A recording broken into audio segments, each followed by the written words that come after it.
Kenapa Prabowo mau dilengsarkan? Padahal Prabowo dan mahasiswa bertujuan yang sama. Presiden Prabowo diduga terlibat korupsi dana MBG, menyelamatkan uang negara yang dicuri oleh pihak asing. Betul nggak teman-teman? Kita lihat Prabowo kemarin, masalah korupsi MBG, langsung dipecat kepala BGN. Dan masalah pencurian yang keluar negeri, apa namanya itu, batu bara, ya kan, kelapa sawit, langsung satu pintu. Berarti Prabowo dan mahasiswa sama tujuan, menyelamatkan uang negara. Betul nggak? Ini kata Bang Kodari. Bang Kodari yang katanya menjilat pemerintah. Ya kan? Masih ingat dengan Kodari yang dulu bersama Jokowi, sekarang bersama Prabowo. Banyak kejanggalan mahasiswa yang demo kemarin. Kenapa mahasiswa sangat takut kepada TNI? Ya kan? Biasanya mahasiswa tidak takut kepada TNI. Masih ingat demo-demo yang sebelumnya? Jadi di sini kita lihat Prabowo sebenarnya sebagai pemimpin reformasi jilid 2. Ini bahaya nih. Simak baik-baik nih.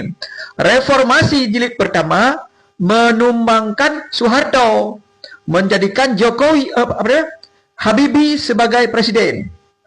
Habibie tidak diragukan lagi kemampuannya memimpin Indonesia saat itu, ya kan? B.J. Habibie. Sekarang jika Prabowo mau dilengsarkan, tujuannya apa? Apa untuk menjadikan anak muda Gibran sebagai presiden, ya kan? Dipimpin oleh bapaknya Gibran, Jokowi, ya kan? Banyak korupsi. Dan korupsi itu dituntaskan, diberantas di zamannya Prabowo. Ini hati-hati. Ini asing sangat marah kepada Prabowo. Ya, hati-hati nih. Kenapa? Karena dengan menjadikan satu pintu ekspor impor itu membuat Singapura kalang kabut. Tuh Singapura kalang kabut tuh. Kenapa Singapura menjadi negara maju dan kaya, sedangkan kekayaan alam Indonesia lebih banyak? Ini harus hati-hati nih. Singapura menjadikan dia sebagai agent. Paham agent ya? Kalau di Indonesia dibilang tengkulak. Jual dulu kepada mereka. Mereka yang ambil fee persen. Jadi Prabowo membuat ini satu pintu. Apakah salah jika Prabowo membuat ini satu pintu? No. Lalu bahkan ada isu Prabowo menerima aliran dana MBG. Ini bahaya lagi nih. Ada upaya dari pihak yang ingin melengsarkan Prabowo. Jadi Prabowo terima MBG lah. Menurut kalian teman-teman, ada nggak Prabowo terima aliran daripada MBG? Ini ada dua kemungkinan. Bisa ya, bisa tidak. Iyanya kenapa? Bayangkan teman-teman, seorang presiden membuat program, pasti ada tujuan, ya kan? Mungkin tujuannya 2029 makin banyak pendukung. Anak-anak meneriakkan MBG Pak Prabowo, ya kan? Itu yang pertama. Dan kalau beliau mau korupsi, saya rasa enggak di MBG. Paling-paling orang-orang terdekat Prabowo yang menerima anggaran korupsi MBG. Menurut kalian teman-teman cocok nggak? Mungkin tuduhan kepada Seskap tadi, ya kan? Jadi teman-teman, di sini kita harus menjaga Prabowo juga nih. Karena jika Prabowo dilengser, maka Gibran yang akan memimpin Indonesia. Gibran belum sekelas dengan B.J. Habibie. Nah, bisa nggak sepaket? Nggak bisa. Nggak bisa. Jadi teman-teman, kita harus mempertahankan Prabowo sampai 2029. 2029 kita pilih lain. Ya kan? Kalau ada Anies, ada siapa lagi lah yang lebih hebat lah dari Prabowo. Untuk sekarang, tidak perlulah demo-demo. Tapi, demo penting juga. Supaya rupiah makin menguat. Prabowo juga takut. Saya setuju jika demo terjadi. Tapi saya tidak setuju jika Prabowo dilengsarkan untuk saat ini. Ya, bahaya nih Indonesia kalau dipimpin Gibran. Bisa bubar. Cocok nggak?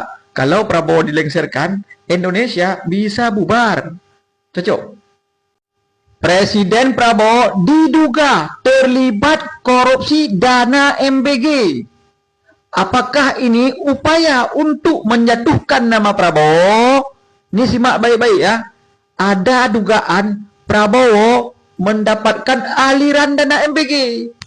Nah, ini viral ini dan dibantah langsung oleh kepala BGN yang baru. Nggak ada itu. Nah, menurut kalian teman-teman, percaya nggak kalau Prabowo korupsi dana MBG? Karena selama ini kita lihat ada lingkaran besar, ada orang-orang besar di balik korupsi dana MBG. Kan kita tahu ada Sony Sanjaya, wakil kepala BGN yang mengatakan kalau korupsi ini dilakukan oleh orang-orang besar di belakang. Bahkan Sony Sanjaya mengatakan, kalau saya sebut nama ini, kalian pun akan takut. Menurut kalian teman-teman, percaya nggak Prabowo terlibat korupsi MBG? Tapi kalau saya pribadi, orang-orang terdekat Prabowo terlibat bisa jadi. Cuma tidak bisa dibuktikan. Contohnya yang beredar masalah Mas Teddy, Bang Teddy yang dekat dengan Prabowo Seskap, ya kan? Ada bundanya, ibunya, ya kan? Terlibat korupsi dana MBG. Itu entahlah, karena susah untuk membuktikan, ya kan? Lalu untuk apa dekat-dekat Prabowo? Kalau nggak dapat proyek, kan nggak salah, betul nggak? Mungkin tidak terlibat korupsi, cuma dapat proyek. Harus dibedakan antara proyek dan korupsi. Jadi teman-teman, ini kita lihat ada upaya untuk menjatuhkan Presiden Prabowo di tengah demo mahasiswa. Kan ada. Sekarang kita akan lagi menikmati demo mahasiswa besar-besaran. Nah, ini mahasiswa yang mendemo masalah MBG diberhentikan. Tapi Prabowo sudah mengevaluasi masalah MBG. Kurangi dana untuk MBG. Ini langsung Purbaya yang mengatakan kan, tinggal Bu Nani. Tidak ada tambahan dapur-dapur lagi. Ya kan? Terus masalah rupiah. Rupiah sudah semakin menguat. Lalu kenapa presiden kita terus mau dijatuhkan? Nah, ini jadi pertanyaan besar teman-teman. Ada apa dengan mereka-mereka yang ingin menjatuhkan Prabowo? Apakah mereka-mereka ingin menjadikan Gibran sebagai presiden? Ini yang harus kita waspadai. Karena kita memilih Prabowo, bukan memilih Gibran. Kalau saya tidak memilih Prabowo, saya memilih Anies Baswedan. Kebetulan hari ini Prabowo sudah menang. Kalian mau nggak kalau Gibran jadi presiden? Silakan komentar teman-teman. Karena ini banyak lagi. Ini yang lagi gawatnya kan? Koperasi desa. Koperasi desa Merah Putih kapan disentuh? Kenapa belum tersentuh? Karena banyak dugaan korupsi juga di koperasi desa Merah Putih. Semoga Kejaksaan Agung jangan pilih kasih. Semua sikat. Begitu juga Prabowo. Jangan pilih kasih. Mentang-mentang kepala BGN itu anak buah Jokowi, ya kan? Yang ini siapa namanya? Koperasi Merah Putih, Menteri Desa, Menteri Koperasi ya. Itu orang Prabowo, nggak ditangkap, nggak boleh. Begitu juga dengan Bu Nani, periksa juga Bu Nani ini. Kadang-kadang dia terlibat. Kalian curiga nggak kepada kepala BGN yang baru? Kenapa dia tidak diperiksa oleh Kejaksaan Agung? Ya kan? Atau jangan-jangan dia lindungi? Atau jangan-jangan sengaja Prabowo menempatkan orangnya untuk mengetahui siapa saja yang korupsi. Ya, ini. Kalau saya lebih kepada Bu Nani ini memang ditempatkan oleh Prabowo untuk menjaga-jaga mereka yang 3 itu korupsi. Luar biasa ini korupsi di MBG. Bahkan ada motor listrik yang kita tidak ada dialer, ya kan? Luar biasa keberanian koruptor di bidang MBG. Siapa di belakang koruptor MBG? Adakah Pak Jokowi atau Gibran?